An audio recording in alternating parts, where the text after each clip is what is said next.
I grew up reading Golden Age comic books and Silver Age comic books, and the artwork and the tones were different compared to the artwork in our day comic books.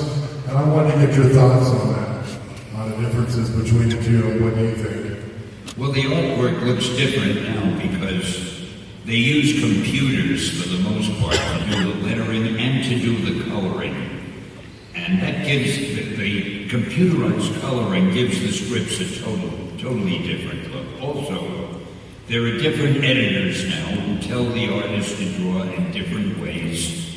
And every time you have new editors, you have a new look to the artwork. I loved the old artwork, which was a little more cartoony. The artwork today I love also because it's like paintings, it's like real illustration. So I love them both, but I will admit today's comic books do have a different look than the ones when I was doing them. And whether you prefer one or the other, that's just a matter of individual taste. Hey, see, I can be serious. I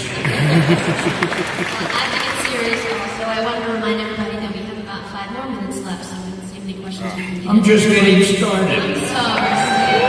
I've also requested that we try and stay on the schedule, but we're going to try and fit as many in, so let's head over here. I got to read from the comic books, and one hero that I really gravitated towards was Daredevil.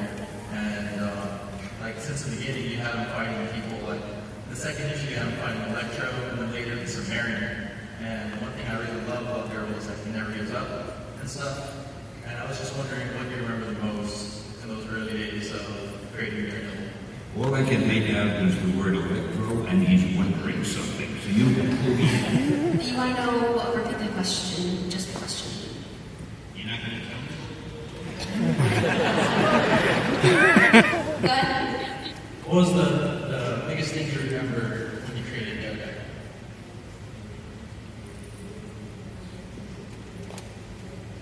Well, Daredevil. As with Spider-Man, I was looking for a superhero that was really different.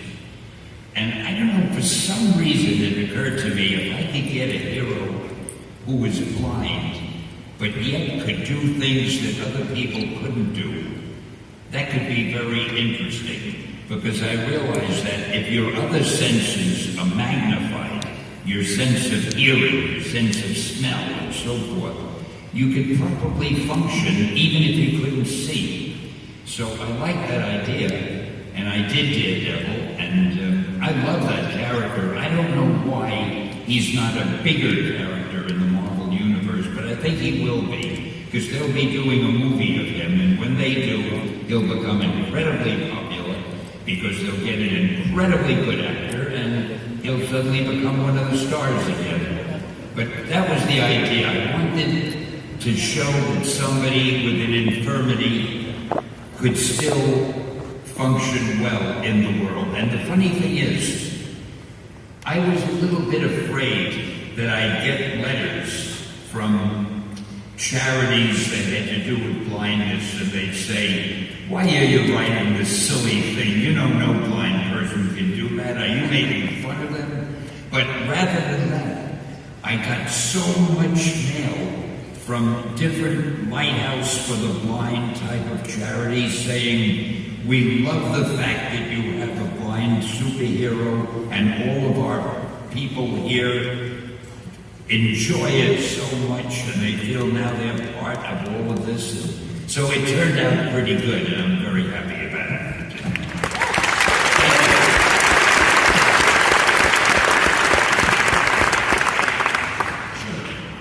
I got one more question. Go ahead. Out of all your heroes that you've created, which was the most fun to make?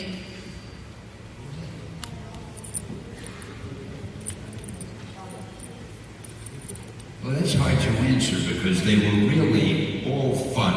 The most fun after creating a character is sitting down with the artist and talking about it and saying, "Come on, do some sketches. What would it look like?" And the artist draws a few things and they, "No, I don't like that, I like that." I'll tell you one thing, the one costume that I always hated. It wasn't a costume. I never liked the way Iron Man looked. We never, no matter what artist drew him, in almost every issue we changed the armor a little bit. I was never happy with it. I never could get and there's no reason why they could do it, I never could get the artist to do it the way he looked in the movie. That armor in the movie is so great, but nobody can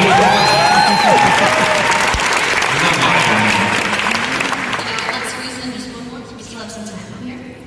I just read recently that you were actually 17 and started writing essentially for a new novel. And me being 17 right now, I was wondering if someone who just, everything to own and writing. And I wanted to know if there was ever a time when you just kind of like had a slump, or just like what kind of drove you to keep going forward.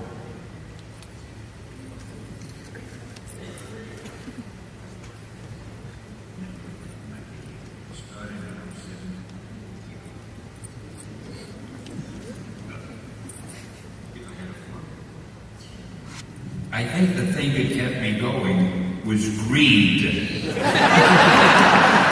No, I grew up during the Depression. My father didn't have a job, couldn't get one. There were no jobs in those days. And I had to work. I was an office boy. I was a theater usher.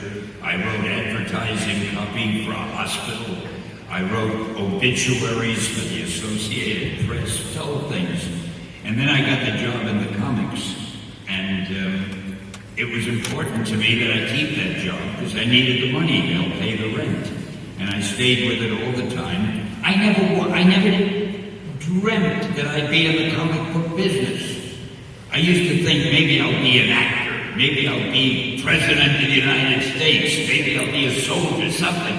I never thought I'll be a comic book writer. It just happened.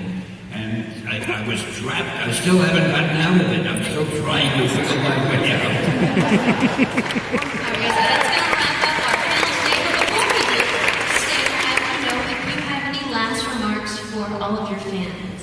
Any last remarks on my part? No, you. I don't have to tell you this because you're sitting here, so you know it. You are one of the greatest audiences I've ever spoken to.